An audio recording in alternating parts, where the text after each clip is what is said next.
We are the future of lacrosse. This is our game. We want to learn the game better, love the game more, and stay in the game longer. This game should be designed for us. We want the right lacrosse at the right time for who we are. We are not mini adults. The game you see on TV isn't the best game for us. Yet, with the right path, we'll get there. We spoke, and U.S. lacrosse and many other sports listened. We want fair games. We want safe games. We want fun games. This is what youth lacrosse looks like, and we love it.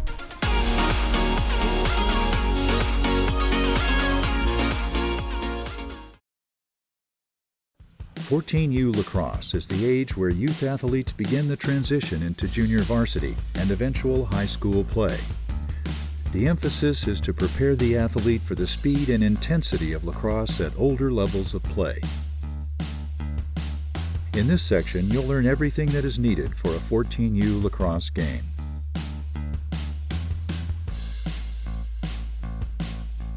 "14U Lacrosse" is played on a full field. A full field is 110 yards long and is between 53 1/3 and 60 yards wide. An X or a 4-inch square is painted in the middle of the midfield line. Restraining lines are painted 20 yards from the midfield line. Goal lines are set 15 yards from the end line.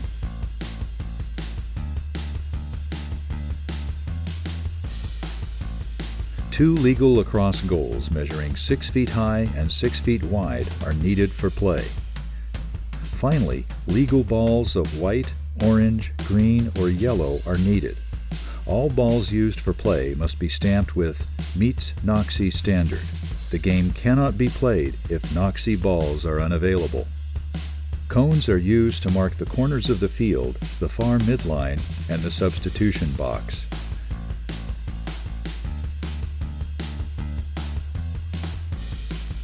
Field players are required to wear shoulder pads, arm pads, a mouth guard, a helmet with all 4 points of the chin strap secured, gloves, a protective cup.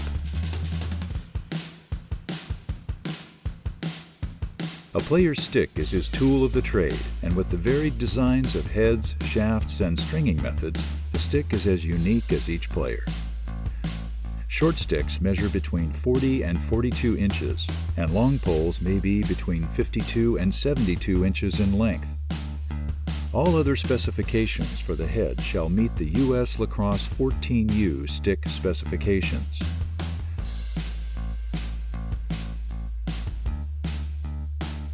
Goalkeepers have specialized equipment due to their unique role on the field and are required to wear a chest protector, gloves, a helmet with all 4 points of the chin strap secured, a throat guard, a mouth guard, a protective cup. Shoulder pads, arm pads, and shin guards are not required equipment, but may be worn should the goalkeeper choose to wear them. The goalkeeper stick is different from all the other player sticks due to the wider head. It measures between 40 and 72 inches in length.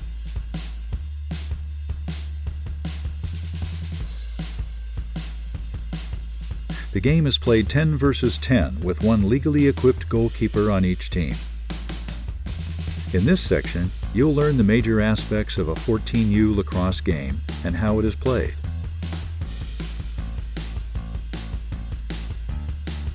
A coin is flipped before each game. Whichever team wins the toss selects either first alternate possession or the goal to defend first.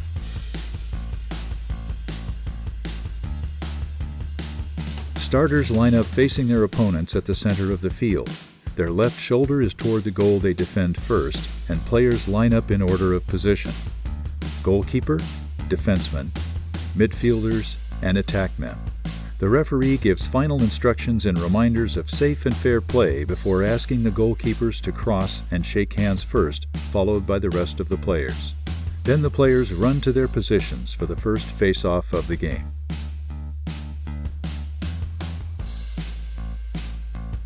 The recommended time for play is 4 10-minute stop time periods with a 2-minute break between periods.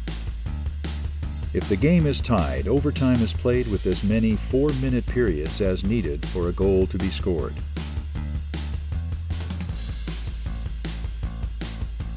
With few exceptions, every game and each period begins with a face-off between two players. One midfielder from each team is behind the wing line, and all other players must be behind the restraining line until possession is called by the officials. Face-off players line up the heads of their sticks to match each when the official says down. The official will adjust the players to ensure both are in a legal face-off position. The ball is placed in between the middle of the heads and the official says set with his hand on the head of each stick. At this point, the face-off players cannot move until the whistle sounds. Once the whistle sounds, the players fight for the ball and the wing midfielders are released to aid their teammates. The face-off ends when one team gains possession of the ball on the field.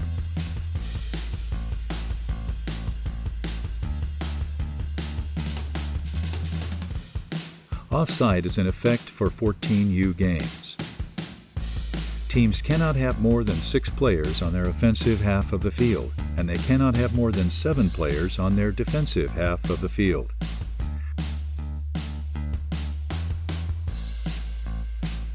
While inside the crease, the goalkeeper cannot be touched by any member of the opposing team. Defenders may enter the crease to pick up a loose ball or to receive a pass from a teammate, but they may not step into the crease to block a shot or act like a goalkeeper.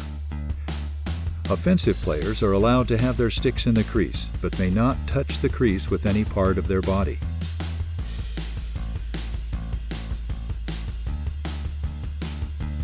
Teams are required to advance the ball to the attack area when they gain possession of the ball. If a team gains possession in their defensive end, they have 20 seconds to move the ball past the midline. If a team gains possession in their offensive half of the field and outside the box area, they have 10 seconds to advance the ball into the box. If a team fails to advance the ball in time, the whistle is blown and the opposing team gets the ball. Whichever team is winning must keep the ball in the box when there is 2 minutes left in the game. However, if a team is ahead by 5 goals or more, they are not required to keep the ball in the box.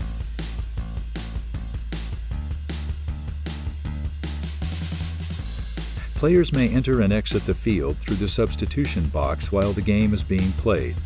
This is known as subbing on the fly. Players may also freely enter and exit the field after the end of a period, a goal scored, while a time-serving penalty is assessed, and timeouts of any kind.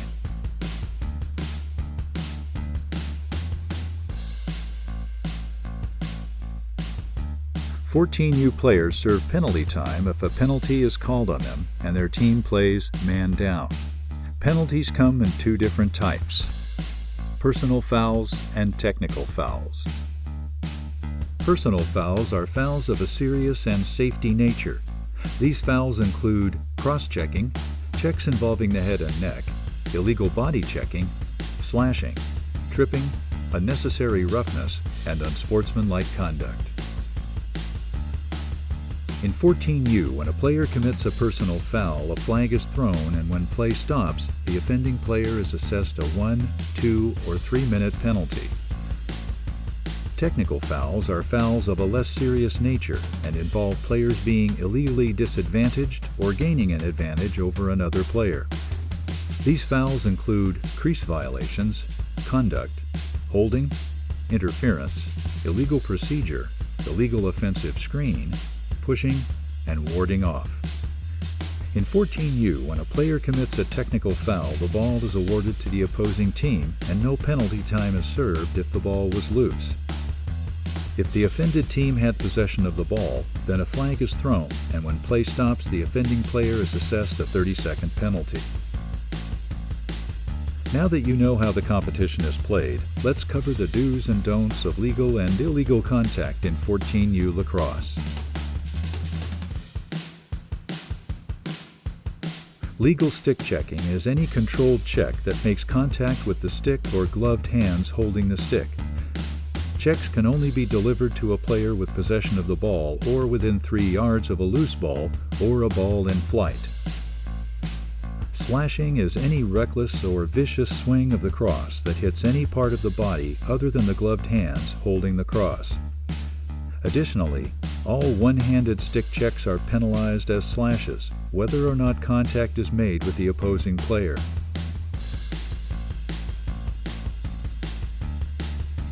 Legal pushes and holds may be used against an opponent so long as that opponent has possession of the ball or is within 3 yards of a ball on the ground or in the air. Legal pushes and holds are from the front and the side. Illegal pushes occur when one player shoves his opponent from behind, causing his opponent to fall or be unable to play the ball. Illegal holds occur when a player uses his stick to prevent his opponent from moving freely.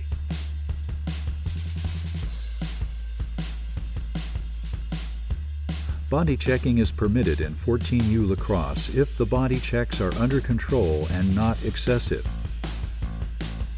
While body checking rules at 14U are nearly identical to the NFHS rules for high school play, body checks that are seen at the high school level may be considered excessive in youth lacrosse. To be legal, a body check can only be applied to a player with possession of the ball or within 3 yards of a loose ball or a ball in flight. The check must be below the neck, above the waist, and from the front or side.